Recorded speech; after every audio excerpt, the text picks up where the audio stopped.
Bismillahirrahmanirrahim. Bismillahirrahmanirrahim.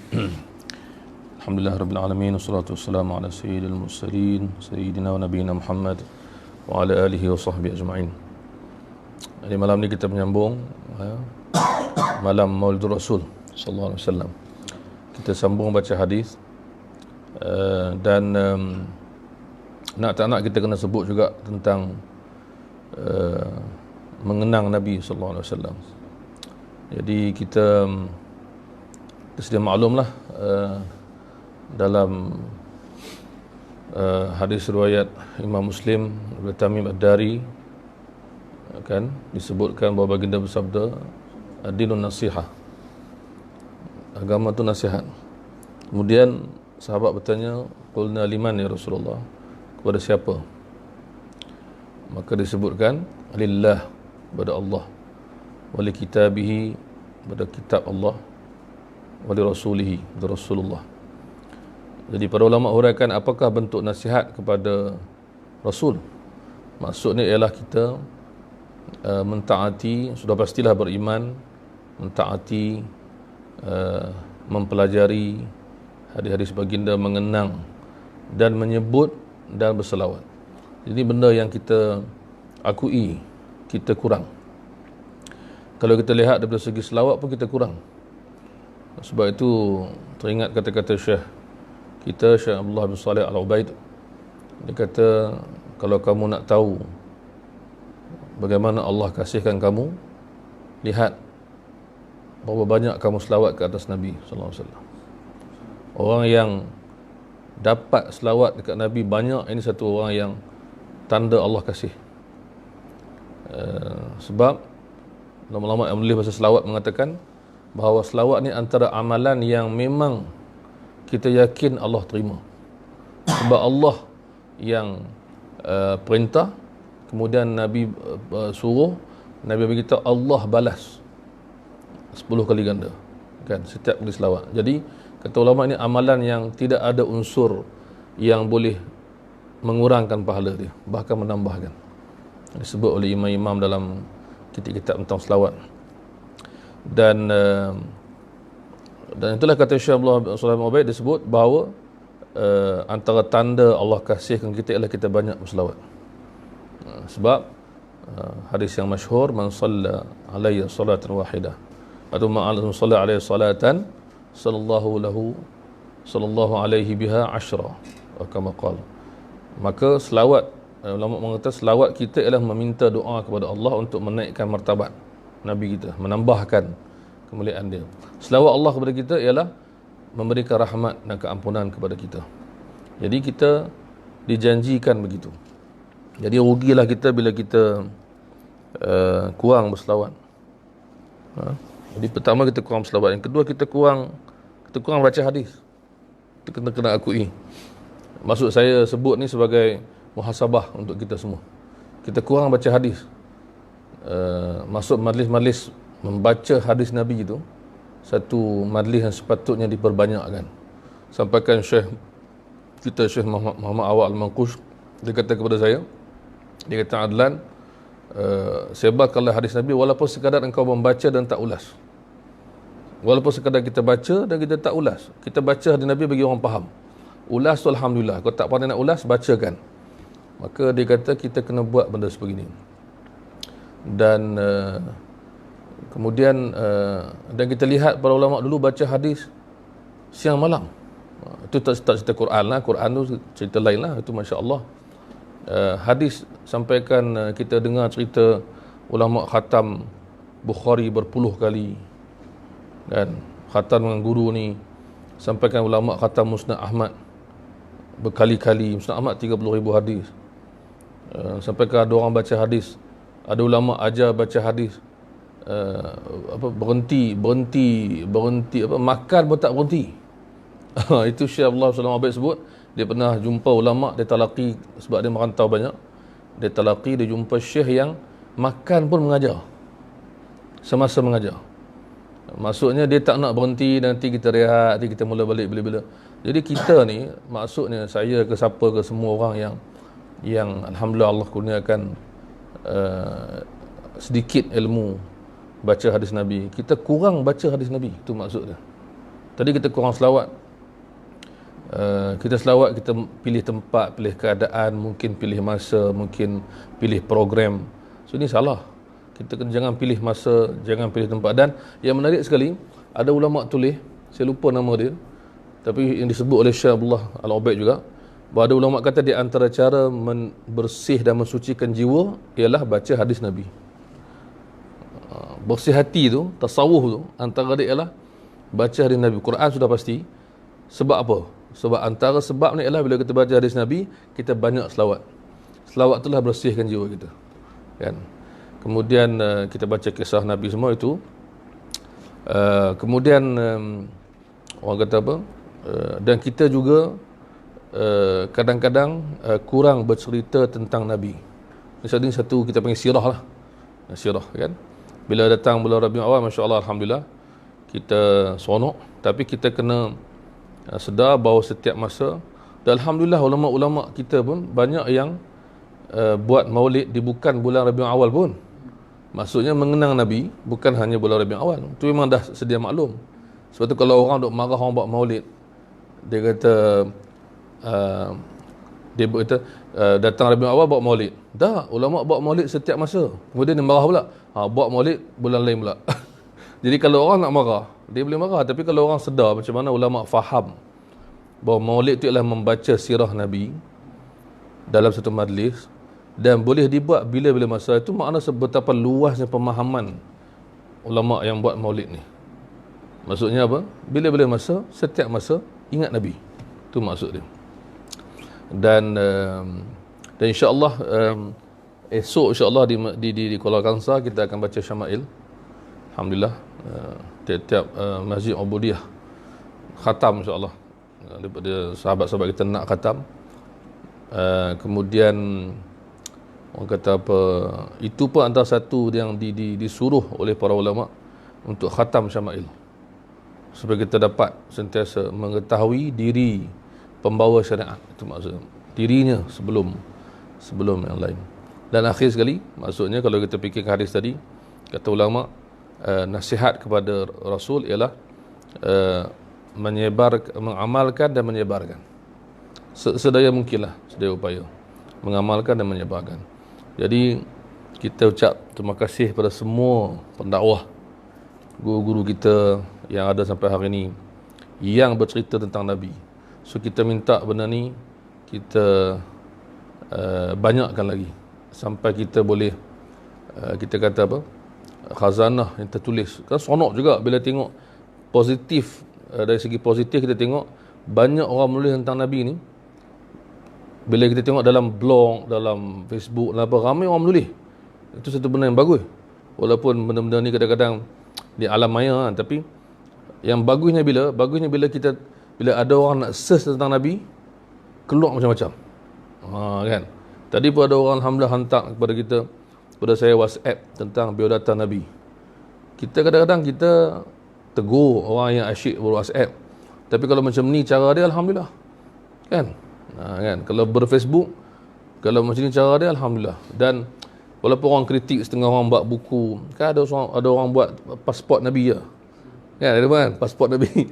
Kan? Ada orang kritik. Tapi itu cara bagus juga nak bagi kenal siapa Nabi kita. Dan yang paling penting sekali rasa saya lah, ialah kita patut perkenalkan Nabi kita kepada kanak-kanak, kepada anak-anak, kan, kepada budak-budak kecil, biar dia sentiasa dibesarkan dengan kenal Nabi itu siapa. Dan wallahu a'lam. Itu sikit tentang maulid, tentang Rasul sallallahu alaihi wasallam. So kita baca Al-Adabul Mufrad, kita sambung. Kita sampai berapa? 92. Bukan 90 kan, 90. Bab babun adabul khadim. Ini adalah bab tentang mendidik khadam. Maksudnya apa? Maksudnya Imam Bukhari di sini nak bawa kepada kita boleh pukul dengan niat mendidik, iaitu pukul hamba, tetapi jangan zalim. jangan hukum benda yang dia tak buat ataupun lebih daripada yang sepatutnya. Jadi dibawa dua riwayat daripada dua orang sahabat.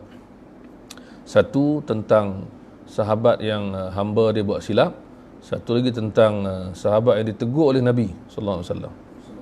Baik, yang pertama ialah kata Imam Bukhari rahimahullah, hadatsana Ahmad bin Isa qala hadatsana Abdullah bin Wahb qala akhbarani Makhramah bin Bukair an abihi annahu qala sami'tu Yazid bin Abdullah bin Qusayt qala arsala Abdullah bin Umar. Abdullah bin Umar telah mengutuskan ataupun perintahkan ghulaman lahu. Ghulam maksudnya hamba. Ghulam banyak maknalah, dalam segi maksudnya hamba. Ghulam ni kanak-kanak boleh. Bidhahabin au biwariqin, dengan emas atau perak, maksudnya pada dia ada emas atau perak. Ada emas ada perak. Kemudian fasarafahu fa anzara bis-sarf. Jadi dia tukar ataupun jual beli emas dengan emas atau perak dengan perak, tapi dia telah buat silap, iaitu dia tak urus niaga tak dilakukan pada waktu itu serta-merta, ditangguhkan. Ya, maka ditangguhkan tak boleh. Kan? Jadi bila Abdullah bin Umar tahu hamba dia ni buat silap, emas dengan emas atau perak dengan perak ni dia buat macam tu, maka dia telah menyebat atau rotan dengan rotan yang amat menyakitkan. Wajib ni sangat-sangat lah. Kan, dia kata pergi ambil balik duit aku, apa ni, emas aku tu. Kan, jadi maksudnya Imam Bukhari nak beritahu boleh memukul hamba, tapi ulama syaratkanlah pukul ni bukan, belakang ada syarat nanti insya-Allah. Tak payah kita huraikan, belakang ada hadis yang akan menghuraikan. Jadi pukul ni dibenarkan kalau betul-betul buat silap. Okey. Dalam keadaan masa yang sama, kita sedar bahawa Rasulullah tak pernah pukul hamba dia, walaupun buat silap. Kan?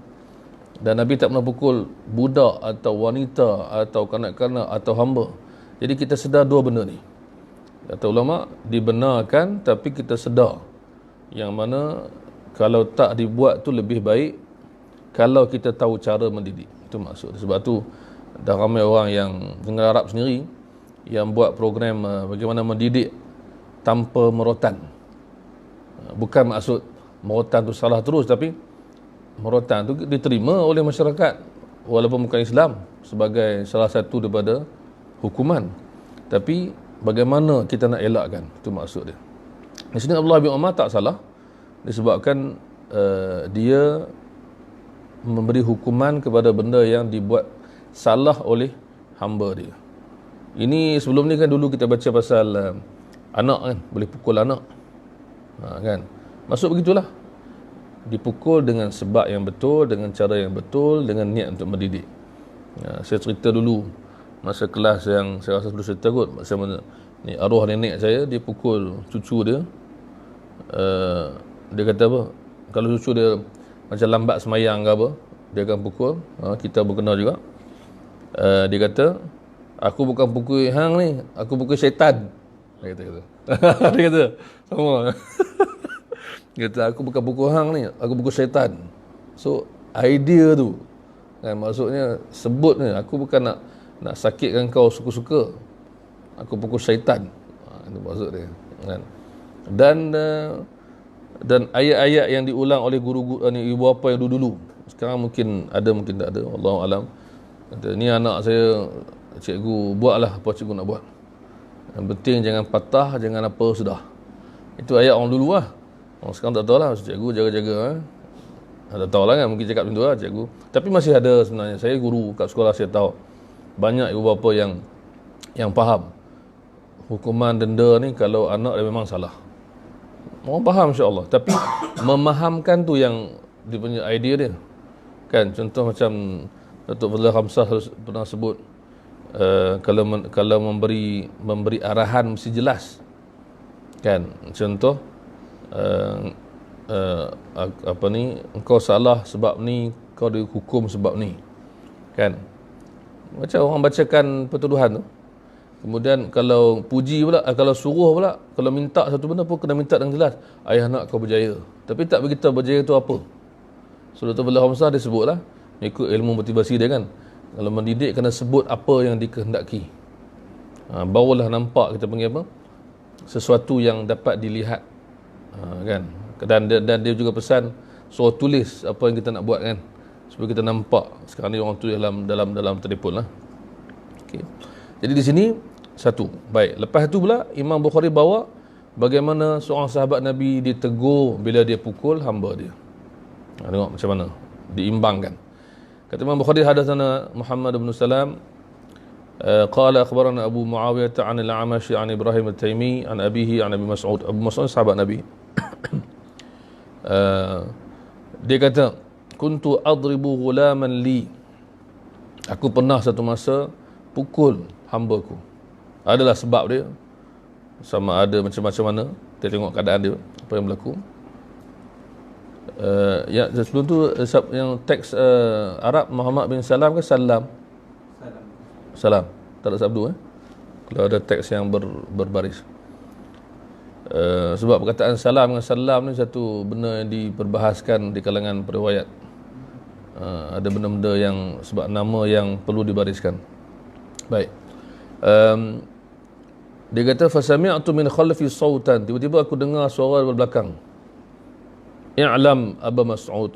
Ketahuilah wahai Abu Mas'ud, lallahu aqdaru alayka minka alaih. Allah itu sangat-sangat lebih mampu menyiksa kamu daripada kamu siksa hamba kamu.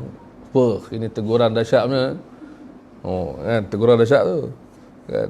Jadi makna ingat jangan duk lebih-lebih sangat pukul hamba tu. Kan? Allah lebih boleh buat macam-macam dengan engkau ni. Faltafattu, aku pun berpaling. Fa idza Rasulullah sallallahu alaihi wasallam. Nabi. Sebab tu kita kata dalam banyak kuliah kita, Nabi ni dia bersifat mursyid. Kita kalau kita ni kan, sebab tu dia timbul istilah mursyid tu kan. Nabi ni membimbing. Tapi kebanyakan kita hari ni dia panggil apa? Macam saya ingat siapa rasanya Jamaluddin Afghani rasanya. Bila dia orang tanya dia macam mana cara dia berdakwah, dia kata alqi kalamaka wamshi. Maksud campakkan kata-kata dan belah. Maksudnya ibarat orang yang dia tugas dia setakat tu je, memberi, kemudian dia tak follow, dia tak ikuti. Ini bukan betul-betul mursyid. Ini penceramah macam zaman sekarang, pengkuliah ataupun guru yang sekadar masuk bagi info, maklumat. Tapi kalau dia betul-betul mursyid, guru mursyid, dia akan tengok. Sebab tu guru mursyid akan tahu ni orang ni kena buat begini, orang ni kurang, ni tambah sikit. Jadi Rasulullah macam tu. Cuba tengoklah hadis ni, dan hadis lain banyak lagi. Kita boleh beri contoh. Dalam hadis ni nampak sahabat dia terlebih dalam bab ni, maka dia akan terus tegur. Kan? Dalam riwayat lain kita tengok Aisyah menyuruh pukul anak kalau perlu. Aisyah sama juga, dia guru juga kepada murid-murid dia. Maka dia membetulkan balik keadaan. Itu punya guru mursyid. Bukan macam orang kata apa, pang cakap belah. Itu dia panggil macam tabur benih, tumbuh tak tumbuh tak apalah. Nanti orang tabur, orang tanam, lepas tu siram, lepas tu itu maksud mursyid. Kan, itu kata kita bukan senang kita nak didik siapa-siapa pun, kita pun tak mampu. Alhamdulillah Allah bagi kita rezeki, kita ada guru-guru kita yang sabar didik kita, mak ayah kita, saudara kita, kawan kita, guru kita. Jadi ditegur, maksud ditegur, maka Rasulullah yang tegur rupanya. Kan? Maka dia pun terus menyesal, rasa bersalah. Dia kata Rasulullah, ya Rasulullah, fa huwa hurrun liwajhillah. Rasulullah, saya bebaskan dia. Maksudnya sudah saya rasa menyesal, saya bersalah, dia bebas terus. Kan? Bukan mesti ni, tapi ini cara Abu Mas'ud dia nak taubat, ataupun kita panggil apa, menyesal di atas kesalahan dia.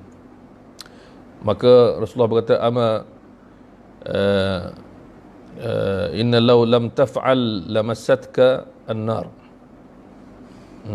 aw la lafahatka an-nar. Maksudnya kalau engkau tak buat apa yang kau kata, kan, engkau akan disentuh oleh api neraka. Ada teguran yang keras. Wallahu alam, disebabkan kesalahan dia menghukum hamba dia secara tak betul, secara berlebihan ataupun tak sesuai, begitulah cerita dia. Maksudnya Rasulullah SAW pesan, ini bukan maksudnya macam mana. Ada hadis depan ni kita akan jumpa yang Nabi suruh bebaskan kalau kita apa, kalau pukul, bukan mesti tau. Itu ulama kata bukan mesti. Imam Bukhari akan sebut lepas ni, bukan mesti, tapi satu cara yang orang panggil apa, yang cukup melegakan lah. Kan bila kita pukul orang, kita rasa bersalah, kita nak buat apa, kita pukul hamba, kita bebaskan dia lah. Itu yang paling besar bagi dia, kebebasan, dengan harapan kita akan diampunkan Allah sebab kita bebaskan dia. Baik. Lepas tu bab 91, bab la taqul qabbah Allah wajhah. Ini kata-kata yang Arab sebut sejak zaman jahiliah bila dia nak dikutuk muka. Dan muka ni adalah tempat yang paling mulia, kan. Lepas tu dilarang, nanti ada larangan lepas ni untuk, lepas tu ada larangan untuk tak boleh pukul muka kalaulah marah atau pukul atau bergaduh sebagainya. Baik, kata Imam Bukhari, hadatsana Hajjaj qala hadatsana Ibnu Uyainah an Ibn Ajlan an Sa'id an Abi Hurairah an Nabi sallallahu alaihi wasallam annahu qala la taqulu qabbaha Allah wajhah. Jangan kamu kata kepada sesiapa Allah memburukkan wajahmu. Jangan doakan. Jangan kata ni ketika bergaduh lah maksud dia. Ketika marah, cakap muka hang ni semoga Allah memburukkan, kan. Muka tu, bila muka ni tu kita kata, orang kata apa,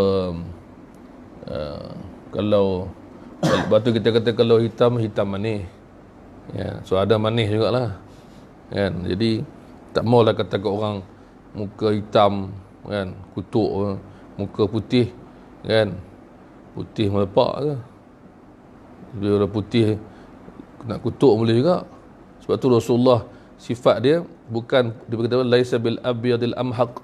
Sifat muka Nabi kan bukan putih yang mencacatkan. Maksudnya putih yang macam sakit kulit. Panggil apa? Jadi sampai teruk sangat kan. Nampak macam pucat, nampak macam apa. Nabi bukan macam tu. Nabi dia putih bercahaya kemerahan. So itu kita panggil, bila kita, muka ni sensitif lah, benda ni kan. Yang bila orang kata perangai teruk, awak muka cantik, muka juga, kan. Lepas tu kalau kita nak puji orang, muka teruk tapi perangai bagus, takkan nak kata begitu kan. Kita tak kata itulah, muka tak boleh lah, kesian kat orang kan. Allah jadikan. Jadi jangan buat apa-apa. Itu ayat lepas tu, hadis lepas tu. Hadatsana Abdullah bin Muhammad qala hadatsana Ibnu Uyainah an Ibn Ajlan. Hadis lebih kurang sama tapi ada penambahan. Ini cara Imam Bukhari sebut sebelah menyebelah. An Sa'id bin Abi Hurairah anhu qala la taqulanna qabbaha Allah wajhaka wa wajha man ashbaha wajhak. Jangan kutuk muka Allah memburukkan mukamu dan muka yang macam mukamu. So dah jadi macam berlebihan. Fa inna Allah azza wa jalla khalaqa Adama sallallahu alaihi wasallam ala suratih. Semuanya Allah mencipta Nabi Adam tu di atas dalam bentuk yang Allah tetapkan. Di sini ulama bincang panjang maksud dia. Ada yang kata suratih ini maksudnya ibarat kita kata rumah Allah. Jadi wajah yang Allah jadikan. So kemuliaan dipanggil. Kemudian dan juga ada ulama yang katakan ala suratih maksud ialah sebagaimana bentuk Nabi Adam pada asalnya, di awalnya tidak ada sepertinya. Jadi dhamir tu, ha tu boleh berbalik kepada Allah atau balik kepada Nabi Adam. Jadi bila balik kepada Allah maksudnya kemuliaan, macam ruhullah kan. Isa ruhullah, Isa ruh yang Allah ciptakan yang berikan. Ruhum minhu kan, apa ni maksudnya ruh yang Allah ciptakan. Ruh yang mulia yang Allah ciptakan. Baitullah, rumah Allah, rumah yang mulia yang Allah jadikan tempat ibadat untuknya.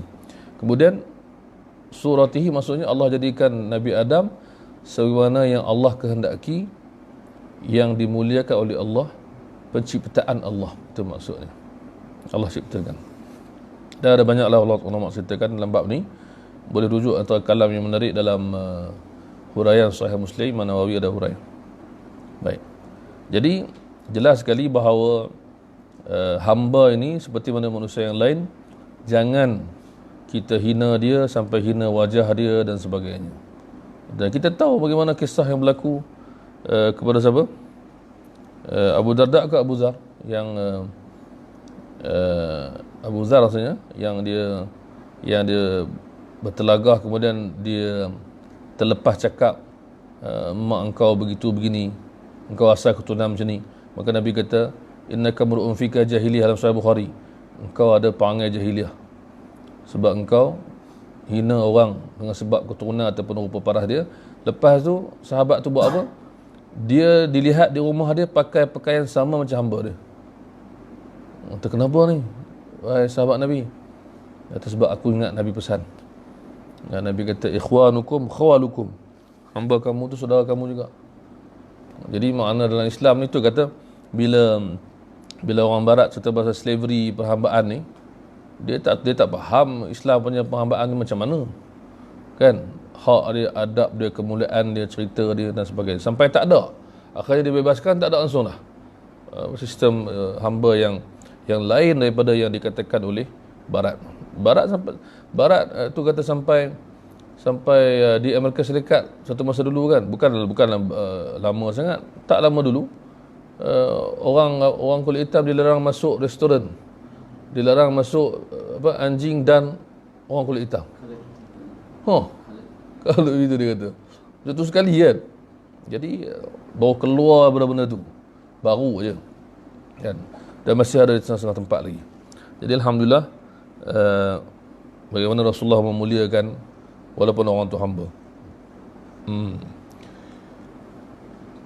Baik. Kemudian bab 92, bab liyajtanibil wajha fi dharb. Kalau nak pukul, jangan pukul muka, hendaklah dijauhi. Okey. Maksudnya dalam apa jua keadaan. Maksudnya hukuman ke, didikan ke, hamba ke tak hamba ke, apa saja dielakkan, itu maksud dia. So umumnya begitu. Kata Imam Bukhari, hadatsana Khalid bin Makhlad qala hadatsana Sulaiman bin Bilal qala hadatsani Muhammad bin Ajlan qala akhbarani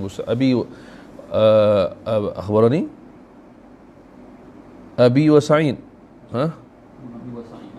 Abi wa Sa'id an Abi Hurairah an Nabi sallallahu alaihi wasallam annahu qala idza daraba ahadukum khadimahu falyajtanibil wajh.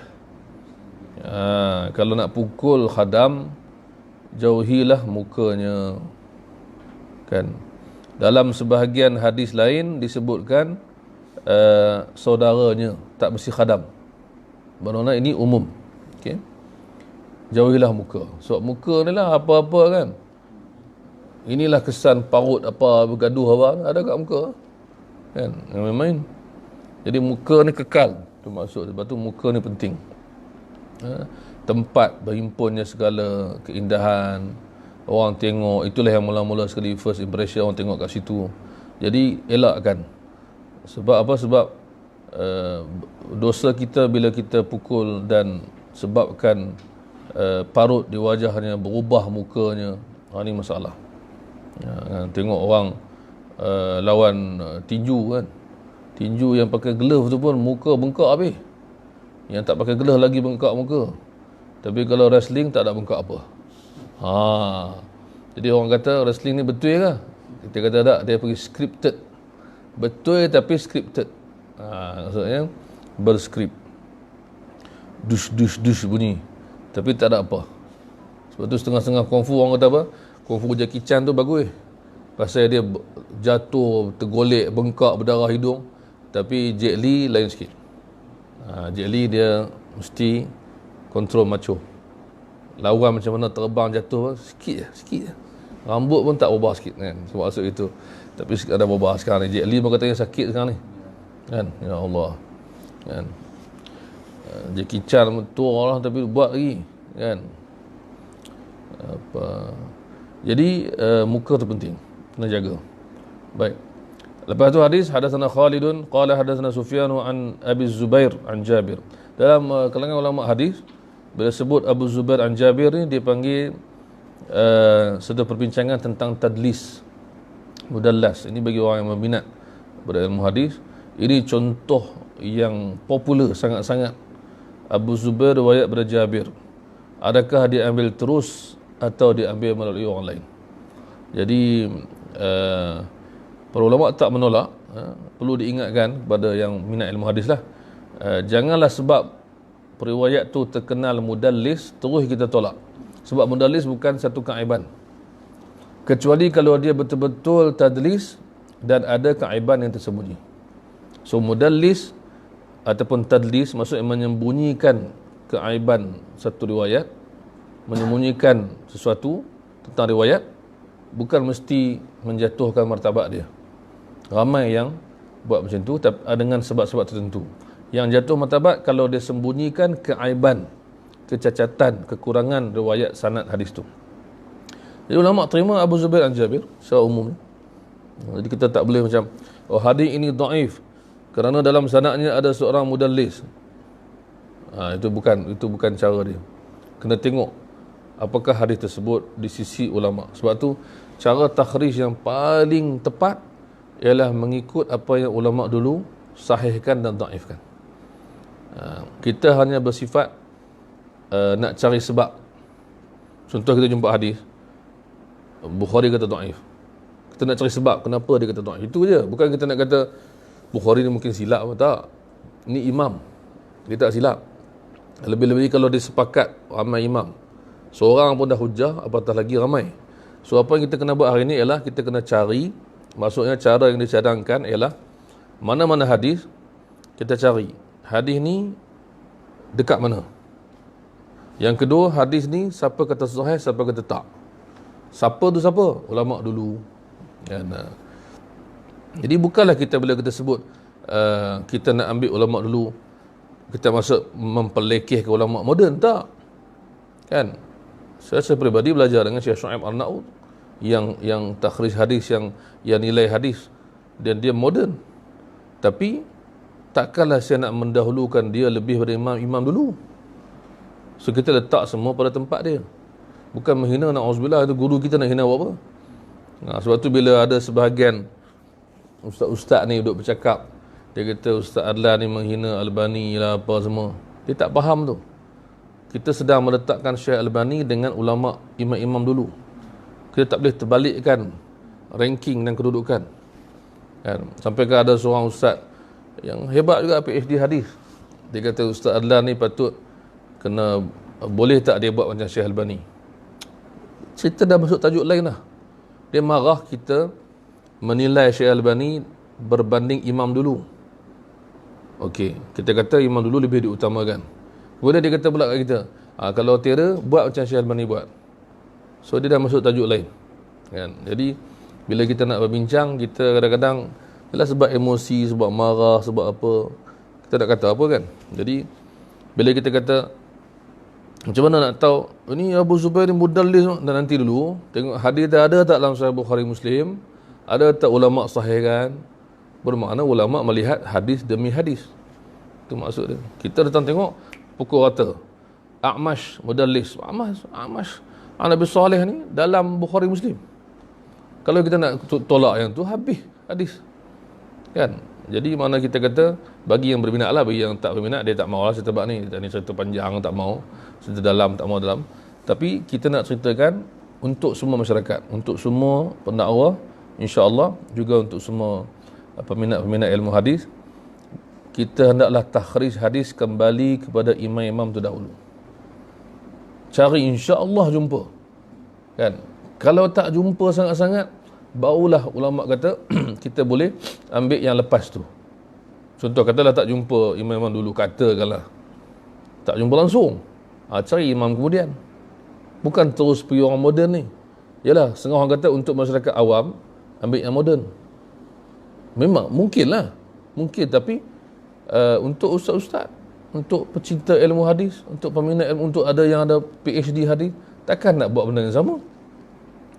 Saya pernah ada orang mengaku buat PhD hadis dekat saya, dia mengaku, dia kata dia ambil penilaian Syekh Albani, tapi dia hilangkan daripada tesis sebab dia tak nak orang kritik dia. Ini apa cerita? Kalau dia pun tahu orang akan kritik tesis dia, kan? Sebab dia tak ambil, dia ambil terus Syekh Albani, tak ambil imam lain, kan? Kenapa tak buat yang sepatutnya? Ambil para imam. Sebab tu bila Syekh Abdullah bin Salam Ubaid, satu hari orang buat datang kat dia buku kecil, buku moden, dan dia bergurau lah, tapi dia tegur juga. Tegur tu macam bergurau lah. Bila penulis moden ni kata apa, hadis ni Syekh ni kata sahih, hadis ni Syekh ni kata sahih, semua Syekh moden. Jadi sajalah Syekh Ubaid kata dekat dia, kalau tak mana imam-imam kita, mana Malik, mana Syafi'i, mana Ahmad, mana Bukhari. Soalan tu macam kelakar, tapi dalam makna dia, kan? Kalau tak mana? Ada seorang penulis buku, saya baca, dia tulis buku, semua hadis Tirmizi, dia beritahu orang lain kata sahih. Bila saya cek balik, Tirmizi kata sahih, tapi dia tak nak ambil, kan? Ini salah manhaj, dan kita pun tak tahu Tirmizi di sisi dia tu macam mana, kan? Sebab kita kadang-kadang, kan, esok kita nak baca Syama'il pun sama. Ada orang zaman moden datang kata ni dhaif. Tapi Tirmizi kata apa, imam dia kata, zaman dia kata apa, lepas zaman dia kata apa, orang terima buku Syama'il tu. Tak ada orang nilai, orang yang huraikan berapa ramai. Tak ada orang kata hari ni tak patut masuk, tak patut letak. Tak ada. Orang moden yang ada penyakit macam tu. So kita kena hati-hati benda ni. Benda ni kena disebut selalu. Baik. Kemudian disebut sini, lepas Jabir kata, marran nabiyyu sallallahu alaihi wasallam bidabbatin qad wusima. Itu macam mana tu?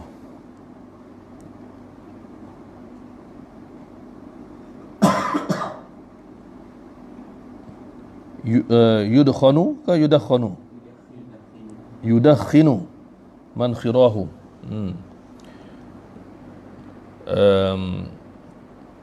Hidung dia, kan? So dia di apa, di wusim ni dekat, diletak tanda binatang tu dekat muka dia. Binatang ni binatang, bukan manusia. Binatang kan dia boleh, ulama bincang, boleh letak tanda tu dekat bahagian badan yang lain. Muka tak boleh sebab hadis ni, kan? Jadi Nabi jumpa, Nabi kata la'anallahu man fa'ala hadha. Laknat ni maksudnya berdosa, kurang keberkatan, tu maksudnya. Siapa buat macam ni? La yasiman ahadun al-wajh. Jangan siapa letak tanda itu di muka, dan jangan pukul di muka, tu maksudnya. Jadi ini untuk binatang.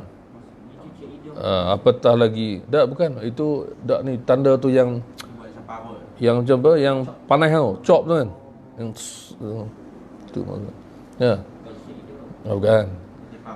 Ni berasap ni, bukan naga ni, tapi dia berasap api ni, berasap tu.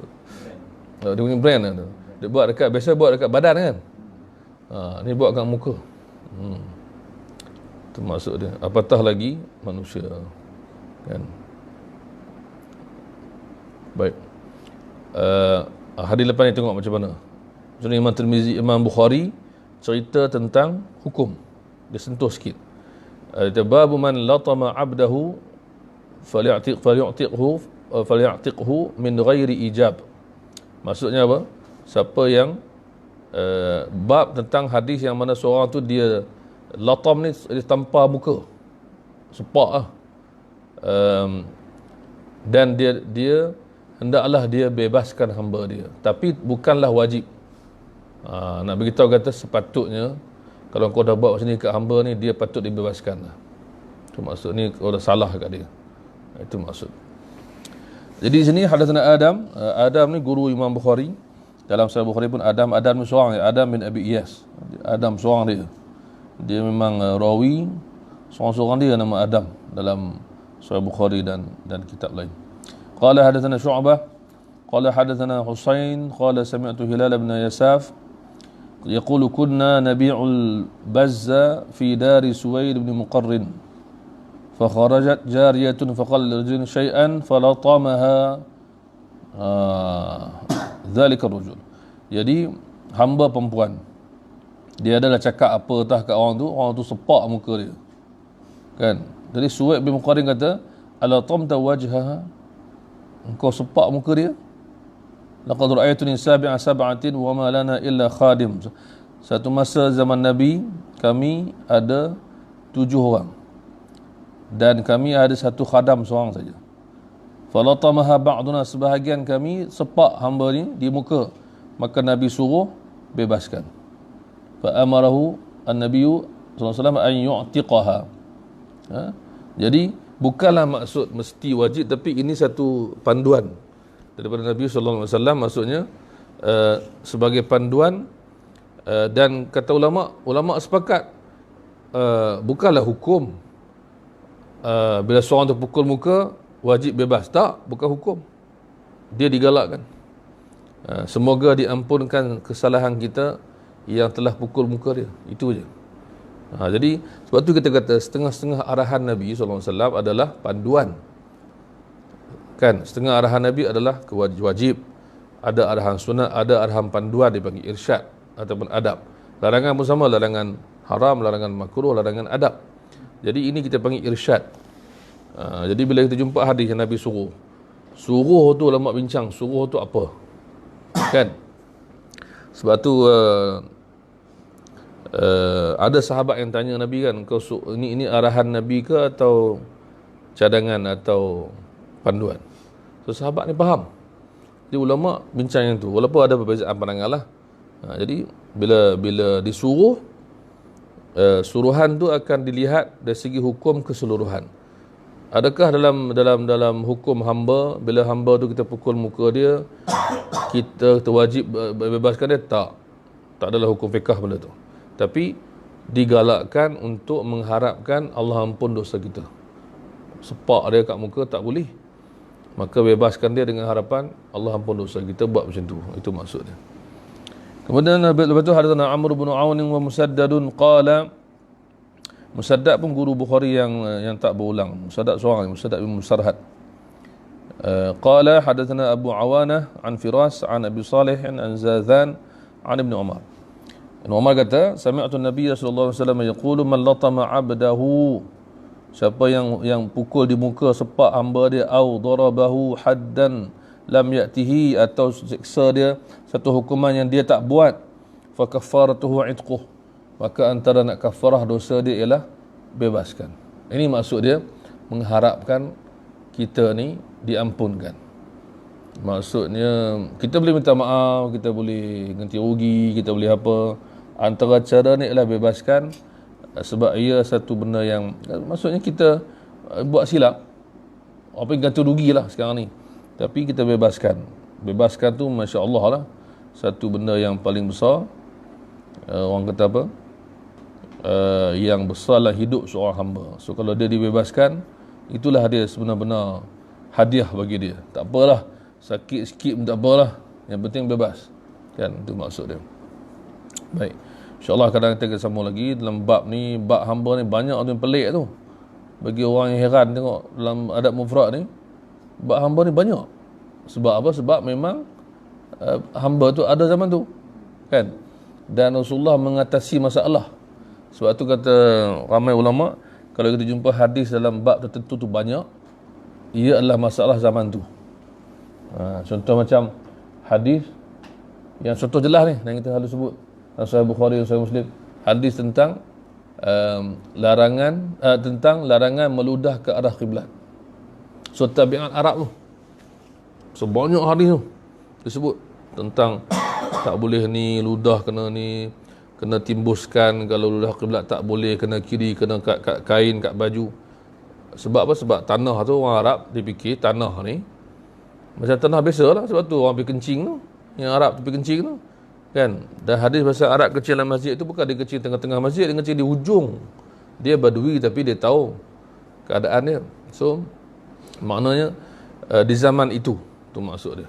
Macam tu juga soal apa yang kita panggil macam khatamun nubuwah dalam Syama'il kan. Ada banyak hadis dan banyak sahabat cerita pasal khatamun nubuwah ni. Kenapa? Itu persoalan penting di zaman tu. Sebab ahli kitab nak cek ni tanda Nabi, betul tak betul? Kami ada sebut dalam kitab kami, Muhammad ada tanda tu apa? Dia benda besar. Sahabat kan cerita ada begini bentuk ni. Maka satu isu yang besar. Sebab tu bila kita tengok hadis yang berulang, tajuknya sama, banyak hadis atau berulang banyak kali, adalah disebabkan benda tu keperluan di zaman tersebut. Contoh macam apa lagi? Contoh macam Imam Ibn Majah buat mukadimah yang panjang, dalam tu ada menjawab persoalan. Sebab ada banyak dalam zaman dia ada banyak persoalan Mu'tazilah, Khawarij apa, dia buat mukadimah sunan dia menjawab isu-isu tersebut. Jadi alhamdulillah kita berhenti sini, insya-Allah akan datang kita akan sambung hadis 180. Bukan 179. Tadi 178 kita berhenti kan? Oh belum, 178. Okey. So insya-Allah kita ingat kita berhenti pada 178. Okey. Ya, sila. Tentang isu faham Allah wajah tu, betul tak? Orang kata itu sebenarnya termasuk juga lah panggilan Nawasib pada Sayyidina Ali. Kemudian sebagian ulama yang pro Sayyidina Ali ni dia balas balik Karramallahu wajhah. Ada lagi tak? Wallahu a'lam. Kita dapat ke mana tu? Dengar lah. Dengar. Sebab ialah qabah Allah wajah tu Lawan dia kan? Masyhur kan. Karamallah masyhur, betul. Itu biasa dengan qabah Allah wajah tu kepada ahli bid'ah contoh kan. Yang itlak macam tu. Cuma ada satu dengar juga lah kata benda tu ialah counter balik Sebab dia dekat, dia berlawanan kan. Wallahu a'lam, syok kan tu macam ni. Tentang ada tak tafsir hadis tentang isu yang jadikan ada suratih. Suratih tu selain daripada yang dua tu, suratih itu kembali juga kepada Adam. Maksudnya kembali kepada orang yang dikutuk. Maka kata dengan kamu menampak ataupun menumbuk muka orang atau yang sama macam kau. Jadi sebab Allah jadikan Adam ala suratih tu harus kembali kepada orang yang ditasbih, yang musyabbah. Wallahu a'lam. Yang kita jumpa yang masyhur lah kan. Yang kita jumpa balik kepada Allah, balik kepada Adam. Kan. Ustaz, tentang syarah Syama'il Muhammadiyah yang Ustaz recommend selain daripada Talaqi Syama'il Muhammadiyah sendiri, untuk ada satu rujukan syarah Syama'il tu yang bagus lah untuk rujuk atau diliti. Yang anak suka, yang anak rujuk lah, bukan rujuk banyak kan, tapi yang anak suka Ibn Hajar Haytami. Apa nama kitab dia?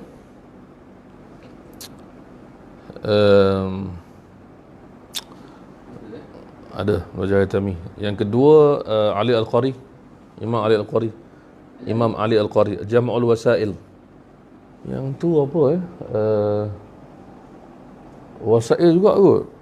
Tapi ini Jam'ul Wasail ni Imam Ali Al-Qari, macam secara peribadi lah, bila saya guna, terjawab banyak persoalan. Ada hadis yang mungkin takut ya, sebab kita zaman sekarang kan. Yalah. Macam mana cara faham? Sebab Syekh Imam Ali Al-Qari dia suka hurai seolah-olah kepada murid-murid yang beginners. Macam kita kan, kita bukanlah faham semua kan, kita orang zaman sekarang baru nak baca. Jadi huraian dia orang kata apa, menjawab banyak persoalan. Contohnya kalau rawi tu dia akan beritahu rawi ni sebenarnya ialah isteri orang ni. So dia beritahu benda tu. Lepas tu dia beritahu pula hadis ni kan, kalau Tuzi kata wa fi qissatun tawilah. Imam Tuzi kata ada kisah panjang. Dia akan cerita kisah tu apa. Tu kebanyakan apa kitab Imam Al Haytami tu, insya-Allah mungkin ada orang komen nanti, dia akan sebut dalam komen. Imam Al Haytami dengan Ali Al-Qari. Itu antara yang seronok kita tengok. Dan sebab kadang-kadang masalah syama'il ni masalah nak menetapkan satu benda tu, sebab dia berkaitan dengan zaman Nabi, pakaian macam tu ke, macam mana keadaan. Bila sebut tentang meja Nabi makan apa semua, Nabi makan tak ada meja, kemudian tak ada pinggan kecil kan, sukur rujah ke apa. Jadi kita perlu kepada huraian yang zaman tu juga. Tak tahu lah, wallahu alam, orang alim masya-Allah lah boleh guna apa-apa nak guna, tapi saya sepribadi suka huraian Syekh Ali Al-Qari. Macam juga Mirqatul Mafatih yang dihurai Miskatul Masabih. So dia menjawab banyak persoalan. Dia macam seolah-olah dia tahu benda tu kita, ini dia panggil orang kata apa, macam Imam Nawawi kan, dia ulas sikit-sikit dalam Sahih Muslim, tapi penting. Macam dia tahu ini kena, ni tak payah ulas, ini kena ulas kan. Kalau macam Ibnu Hajar dalam Fathul Bari, masya-Allah dia ulas semua benda kan, dia masukkan banyak maklumat. Tapi kalau maklumat ni apa nama kitab Ibnu Hajar Al-Haytami ni? Allah, sekejap cek je. Tak puas hati. Ada nama dia kan, kita lupa. Ibnu Hajar Al-Haytami dia hurai di 40 pun seronok. Seronok. Cara dia hurai lain. Dia punya menuju ke arah apa tu kan, yang dia nak ni. Dia sendiri ahli hadis. Sebagian ulama pilih dia berbanding dengan Syekh Romli sebab dia tu kuat foundation Hadisnya. Semua tercari macam mana apa ni Haytami Hurai Syama'il. Dia nama dia macam tu juga. Dia irama-iramakan hujung tu.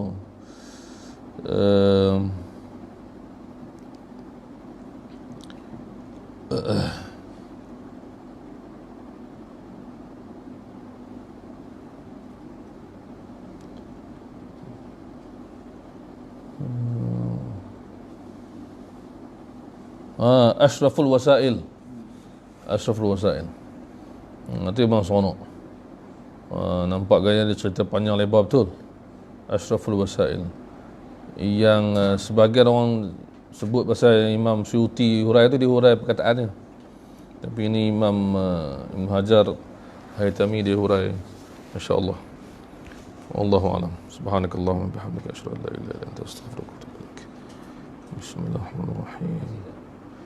العصر إن الإنسان لفي خسر إلا الذين آمنوا وعملوا الصالحات وتواصوا بالحق وتواصوا بالصبر والله أعلم.